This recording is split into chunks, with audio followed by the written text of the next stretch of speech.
Hello friends, welcome back to my channel. আমি last ভিডিঅ'টোত economics কি তাকে ডিসকাস কৰিছিলোঁ। আজি তাৰ পৰিসৰ বিষয় অধ্যয়ন কৰিম। অৰ্থনীতি পৰিসৰ বিষয় অধ্যয়ন কৰাৰ আগতে টপিক কেইটামান জানি লোৱাটো ভাল। সেই টপিক কেইটাটো এতিয়া আলোচনা কৰিম। টপিক এটা হৈছে উপভোক্তা, বিক্ৰেতা, উৎপাদক, সেৱাধাৰী আৰু সেৱাকাৰী। উপভোক্তাটো হ'ল যেতিয়া আমি কোনো সামগ্ৰী কিনো নিজৰ প্ৰয়োজন সাপেক্ষে তেতিয়া আমাক উপভোক্তা বুলি কোৱা হয়, মানে কনজিউমাৰ। সেকেন্ডটো হ'ল বিক্ৰেতা। লাভ অৰ্জনৰ উদ্দেশ্যে কোনো সামগ্ৰী বিক্ৰী কৰা মানুহক বিক্ৰেতা বুলি কোৱা হয়। এতিয়া 3 নম্বৰটো হ'ল উৎপাদক यानी कि প্ৰডিউচাৰ। সামগ্ৰী উৎপাদন কৰা মানুহক উৎপাদক বুলি কোৱা হয়। এতিয়া 4 নম্বৰ সেৱাধাৰী, সাৰ্ভিস হোল্ডাৰ। যেতিয়া কোনো এটা কামত নিযুক্ত হৈ আনৰ বাবে কাম কৰি দিয়া হয় আৰু তাৰ বাবে বেতন পোৱাকে সেৱাধাৰী বুলি কোৱা হয়। 5 নম্বৰ হ'ল সেৱাকাৰী। যেতিয়া ধনৰ বিনিময়ত আনৰ বাবে কোনো সেৱামূলক কাৰ্য সম্পাদন কৰে, যেনে চিকিৎসক, বেংকাৰ, টেক্সি চালক আদিক সেৱাকাৰী বুলি কোৱা হয়।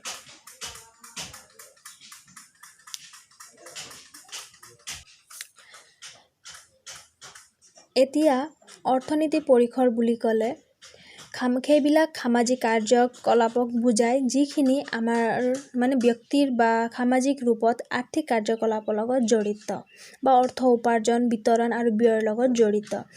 গতিকে অৰ্থনীতিৰ পৰিসৰৰ প্ৰধান বিষয় কেইটামানৰ লগত জড়িত কৰা হৈছে, সামৰি লোৱা হৈছে। প্ৰথমটো হ'ল ভোগ কাৰ্য, দ্বিতীয়টো হ'ল উৎপাদন, তৃতীয়টো হ'ল বিনিময়, চতুৰ্থটো হ'ল বিতৰণ, পঞ্চমটো হ'ল মুদ্ৰা, ষষ্ঠমটো হ'ল আয় আৰু সপ্তমটো হ'ল ৰাজস্ব বিজ্ঞান यानी कि পাব্লিক ফাইনেন্স। এতিয়া এই 7টা বিষয়টো এটাই আনটোৰ লগত কেনেকুৱা সম্বন্ধনো ৰাখে তাকে আমি চাওঁ, আহকচোন। এতিয়া ভোগ কাৰ্যৰ জৰিয়তে আমাৰ অভাৱ দূৰ হয়, নহয় জানো? কিন্তু ভোগ কাৰ্যটো আমাৰ অভাৱটো পূৰণ কৰিব হ'লে প্ৰথমতেতো আমি সেই বস্তুটো উৎপাদন কৰিব লাগিব। উৎপাদন কৰাৰ পিছত আমি সেই বস্তুটো বিনিময় কৰিব লাগিব বা বিতৰণৰ দ্বাৰা আমি সেই বস্তুটো পাব পাৰোঁ। কিন্তু বিনিময় কৰিব গ'লে তাৰ কাৰণে আমাক এতিয়া মুদ্ৰাৰ প্ৰয়োজন হ'ল। কিন্তু মুদ্ৰাৰ দ্বাৰা যদি আদান প্ৰদান কৰা হয়, কিনা হয় বা বেচা হয়, তেতিয়া আয়ৰ ইনকাম হ'ব বা খৰচ হ'ব, নহয় জানো? আৰু এই গোটেইখিনি বস্তুটো ক'ত সোমাই পৰে? ৰাজস্ব বিজ্ঞানত। সেইকাৰণে এই গোটেইখিনি বস্তুটো অৰ্থনীতিৰ পৰিসৰত সামৰি লোৱাটো পোৱা গৈছে।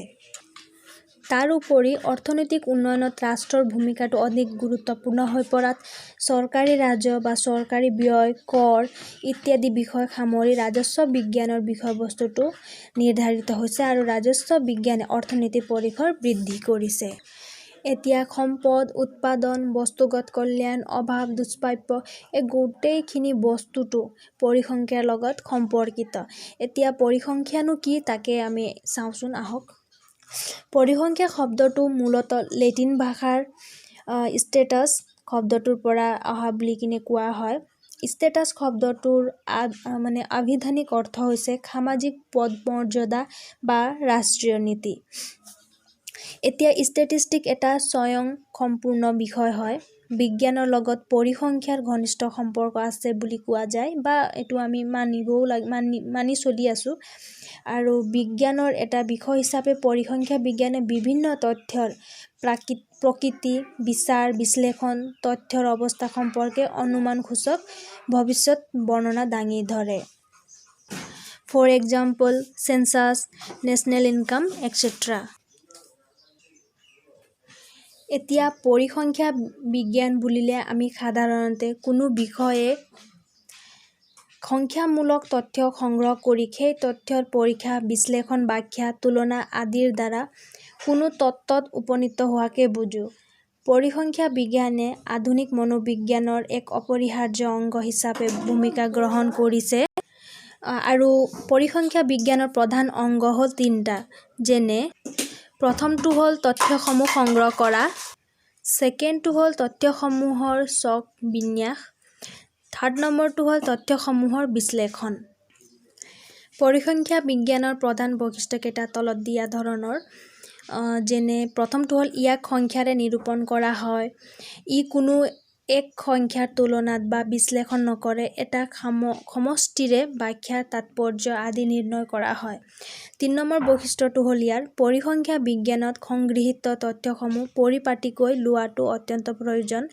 ৪ নম্বৰ বৈশিষ্ট্য হ'ল সংখ্যামূলক তথ্যসমূহ একধৰ্মী আৰু তুলনাৰ উপযোগী হ'ব লাগে।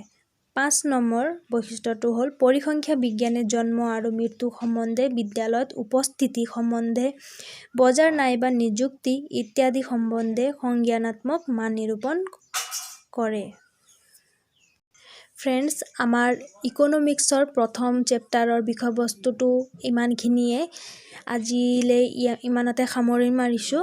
এতিয়া আমি নেক্সট ভিডিঅ'টোত আমি ছেকেণ্ড চেপ্টাৰৰ বিষয়টো আলোচনা কৰিম। ভিডিঅ'টো সামৰণি কৰাৰ আগতে ইকনমিক্সটো কি বা ই কি ভাষা, কোনটো ভাষাৰ পৰা অহা সেইটো কৈ দিওঁ। ইকনমিক্সটো হ'ল গ্ৰীক ভাষাৰ পৰা অহা। ইয়াৰ অকিনমিয়া পৰা আহিছে। ইয়াৰ অৰ্থটো হ'ল household management or management of household affairs. বন্ধুসকল, যদি ভিডিঅ'টো ভাল লাগিছে তেনেহ'লে লাইক, কমেণ্ট আৰু শ্বেয়াৰ কৰিবলৈ নাপাহৰিব। যদি মোৰ চেনেলটোত নতুন হয় তেনেহ'লে ছাবস্ক্ৰাইব কৰি বেল আইকনটো হিট কৰি দিব। Thank U.